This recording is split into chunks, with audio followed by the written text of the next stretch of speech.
Cinérama. Le cinéma dans tous ses états. Cinérama, voici un nouveau numéro de Cinérama. Nous sommes de retour pour vous commenter la rentrée cinématographique qui commence très tôt aujourd'hui, c'est-à-dire le 9 août.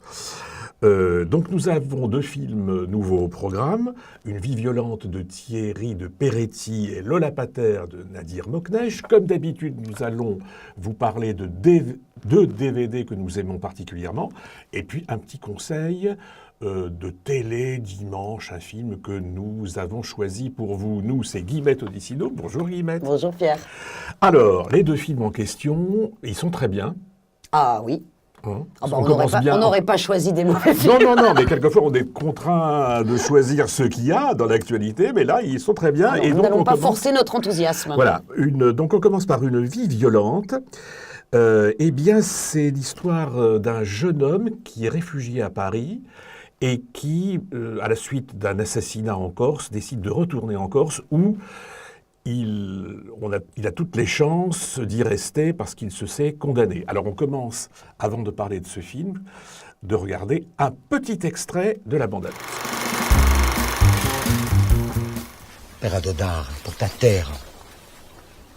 Mourir. Face à l'urgence de la situation, nous annonçons solennellement la naissance de notre organisation.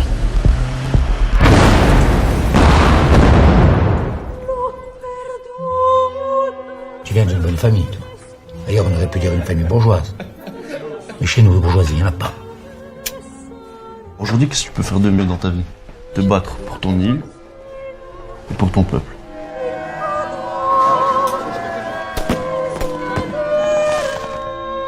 Nous sommes une armée légitime, l'armée du peuple. Nous n'avons de compte à rendre qu'à lui. À lui seul. Ce sarde de merde là, il s'est installé là, il croit qu'il est chez lui. Tu veux prendre des Corses ou pas? Dis-moi. Tu veux prendre des Corses ou pas? Tu veux pas en prendre, c'est pas grave. Tu veux pas en prendre, c'est pas grave. Tous les mois, tu vas payer. Alors, Guillemette, ce film... Assez emballant. C'est une vraie surprise. Alors, Thierry de Peretti est notre auteur de théâtre. Il avait fait déjà un premier film en Corse qui s'appelait Les Apaches, qui m'avait convaincu moyen. Oh, on sentait quelque chose, une énergie un peu neuve chez ce cinéaste. Il y avait une manière aussi de filmer une jeunesse qui se cherche, qui était vraiment... déjà aussi une manière de filmer la violence de manière sèche et tout, qui était vraiment intéressant. C'est vrai. Mais là, il est passé, il a monté de quelques marches. Ah là, oui, tout à fait. Parce que c'est vraiment une fresque politique, comme on ne sait pas très bien en faire en France. Je ne sais pas pourquoi, moi j'ai pensé, par l'ampleur du sujet et de la mise en scène, un peu au film de Jacques Audiard, Un prophète, par l'ampleur du sujet. Oui, mais alors justement, c'est un prophète, mais j'allais dire en lieu pas clos, pour le coup, hein, parce que ça se passe en Corse.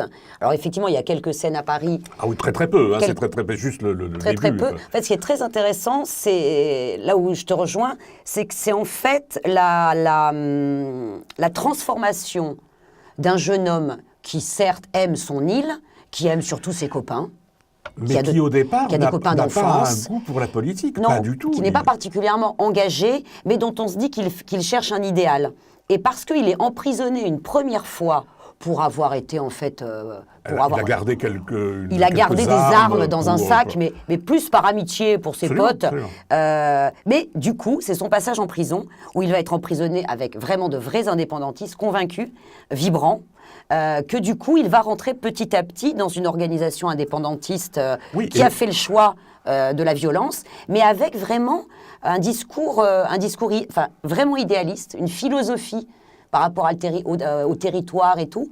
Donc en plus, c'est à la fois un film initiatique, un film de gangster d'une certaine manière, parce que, évidemment, il y a de la violence et que les indépendantistes ne sont pas toujours aussi, honnêtes que même ce jeune homme le voudrait. Et Oui, parce qu'il y a en plus, la mafia qui s'en mêle, bien entendu, et il y a l'État français, qui joue un rôle un peu bizarre de temps à autre. Et je crois que le grand mérite de ce film et de Peretti, le cinéaste, c'est d'avoir rendu cette obscurité, ces magouilles incessantes, relativement claires. On s'y retrouve très bien, avec des dates très précises. C'est un film qui se déroule pendant quelques années, où on voit l'évolution du personnage. Et en même temps, on voit que les idéalistes sont malgré tout, violents ou non violents, sont quand même voués à l'échec parce qu'ils sont rattrapés toujours par quelque chose qui est plus fort qu'eux, quoi, en quelque sorte, qui les dépasse. Ou eux-mêmes sont les instruments de plus malins qu'eux, de gens qui les manipulent.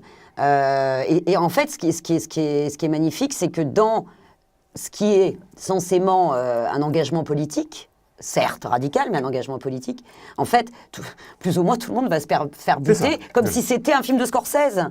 C'est-à-dire que, en fait, effectivement, l'idéal ne protège de rien, et en tout cas, c'est pas du tout un gilet pare-balles, ça c'est sûr. Et en plus, il y a une manière de filmer cette Corse, ces personnages, comme un drame antique aussi, à la fois moderne et antique. Et il y a une scène, Pierre, au centre. Ah, soit c'est au centre, moi c'est à la fin, mais je ne raconterai pas la fin. Bien sûr qu'il y a la scène de la fin. Rapidement. C'est la scène des mères corses. Ah, les mères corses, oui. Qui en plus, nettoie totalement un cliché. C'est vrai que c'est horrible, on pense tout le temps que les mères corses ou les veuves corses, elles sont toutes avec des voiles noirs, là, pas du tout. C'est une scène vivante, mais en même temps d'une cruauté, où plusieurs femmes, autour d'une table, parlent de leur fils, parlent des morts, parlent de la possibilité de survie. C'est une scène, mais incroyable. C'est que des actrices de théâtre, même certaines non-actrices qui jouent cette scène. Mais ça faisait longtemps que j'avais pas vu une scène aussi emballante. Et moi, c'est le travelling de la fin. C'est sûr. Bon, on suit justement le héros, enfin revenu en Corse, et on le suit dans ce qui peut-être va être terminé tragiquement, mais on ne sait rien, on ne comprend rien, rien n'est dit, rien n'est montré en tout cas. Et c'est un mouvement de caméra absolument superbe. Donc vraiment, c'est un film, une belle surprise. Oui, il n'y a aucun acteur connu à l'affiche, mais on s'en fout. Il faut aller voir Une vie violente. Alors, deuxième film, c'est Lola Pater. Ça commence aussi par un jeune homme qui, à la mort de sa mère, va chercher un père qui l'a abandonné il y a très longtemps. Il ne sait pas ce qu'il est devenu. Puis il tombe sur une dame brune. Il prend pour la nouvelle épouse de son père. Professeur de danse du ventre. Professeur de danse orientale. Oui. Voilà. Et voilà, on commence par là aussi voir un extrait de la bande. Je cherche Farid Chekib, on m'a dit qu'il habitait ici. Je suis son fils, Sindine. Attendez une minute. Mais qui vous a dit que votre père habitait là? Vous êtes sa femme. Dites-lui que maman est morte. Regarde, assieds-toi avec lui. Tu lui ressembles. Zino, c'est moi. Je suis Farid, ton père. Malade.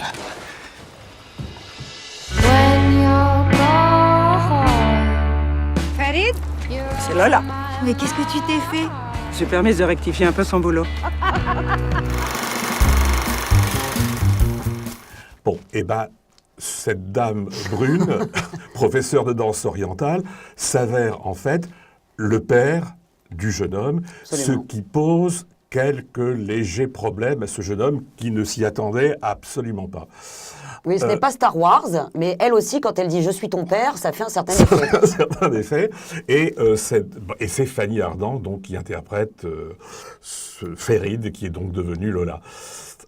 Qu'est-ce que tu en penses de ce film? Moi, je l'aime beaucoup parce que je trouve que ce n'est pas une œuvre de combat véritablement. Non, c'est un film très doux. Voilà, c'est un film très doux, immensément doux, avec une Fanny Ardant que je trouve absolument formidable. Je ne sais pas si tu es... Elle est formidable. Mais on sent que Nadir Moknesh, il filme une déesse, ou un dieu, là, pour le coup. Oui. Mais justement, il filme un être jouant dont presque le sexe n'a plus aucune importance. Et elle est libre, elle est folle, elle est émouvante. Elle est insolente. Elle est insolente. Il y a une scène d'ivresse où elle est incroyable. Fanny Ardant jouant une femme bourrée. Elle est bourrée, elle est complètement Mais c'est bourrée. presque un western d'une certaine façon en même temps. C'est deux êtres, un père et un fils, qui s'affrontent, qui luttent, et pour essayer de se comprendre et de s'accepter l'un l'autre. Et je ne sais pas si tu es d'accord, mais je trouve qu'il y a des seconds rôles magnifiques, notamment la compagne de Lola, de Fanny Ardant, qui s'appelle Véronique Dumont, qui est interprétée par...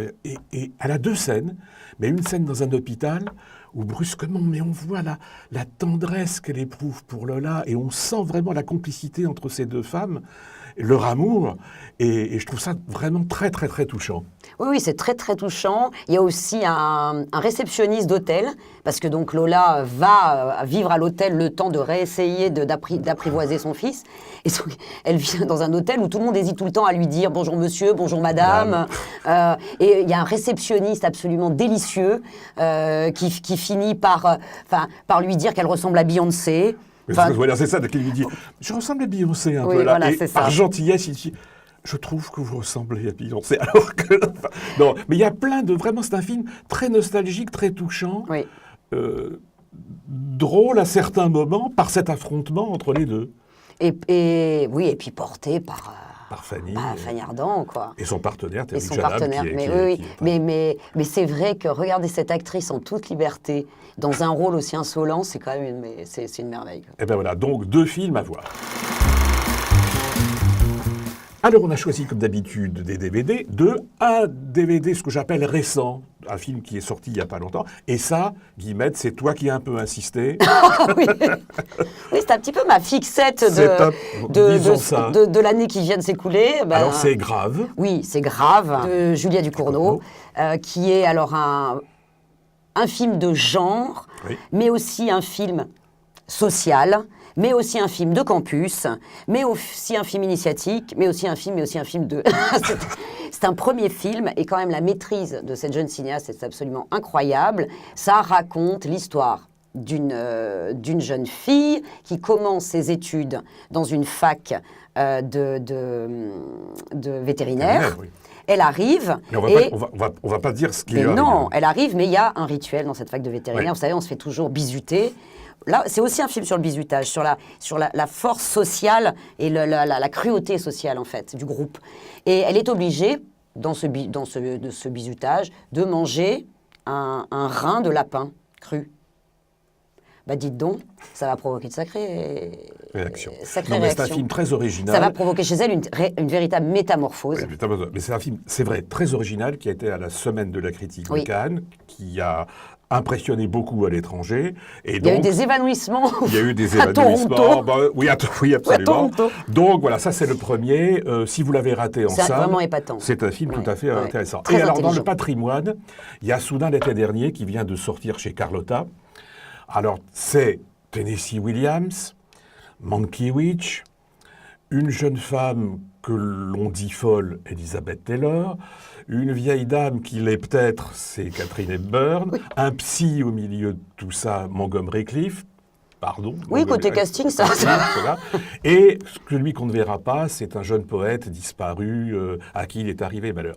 Voilà, si vous ne l'avez pas vu, en 3 mots, qu'est-ce qu'on peut dire pour conseiller aux gens de voir Soudain l'été dernier ? Déjà, c'est casting, sans doute, évidemment, noir et blanc superbe. C'est sans doute l'une des pièces les plus âpres de Tennessee Williams. Pourtant, il n'a pas fait La petite maison dans la prairie. Non.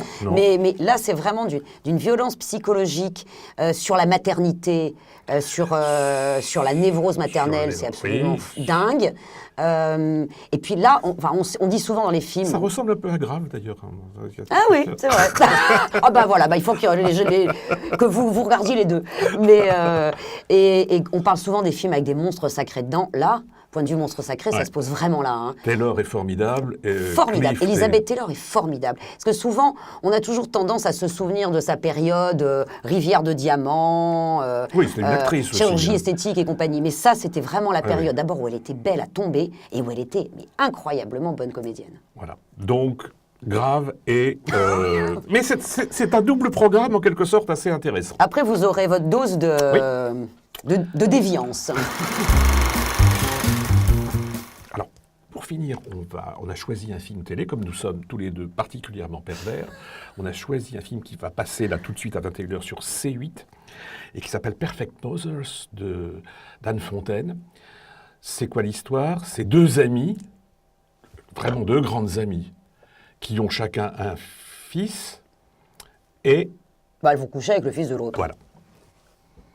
Et lycée de Versailles. Voilà. Et c'est un film où Anne Fontaine, qui aime bien ce genre d'ambiance comme ça, réussit vraiment à rendre sous un soleil magnifique, parce que ça se passe sous le soleil éclatant toutes les ombres psychologiques. Et je trouve que c'est peut-être un des films qu'elle a réussi le mieux. Oui, c'est drôle parce qu'en fait, au départ, presque, on se dit qu'est-ce que c'est que cette carte postale? Deux blondes sublimes de 40 ans, qui chacune ont un Adonis comme fils, oui. Et puis il y a de la plage et du soleil, et c'est Desperate Housewives, mais version on the beach. Bon, et soudainement, petit à petit, Anne Fontaine, elle a l'art de ça. Voilà. Elle introduit le trouble dans elle tout instille une espèce de venin, là. On dirait qu'elle met du venin dans le cocktail avec l'ombrelle, vous voyez, ça, voilà. Et c'est finalement extrêmement... Et puis, la manière, surtout, dans ces histoires d'amour ou histoires de sexe entre deux mères et les fils respectifs de chacune... C'est pour ça que je parlais de perversité...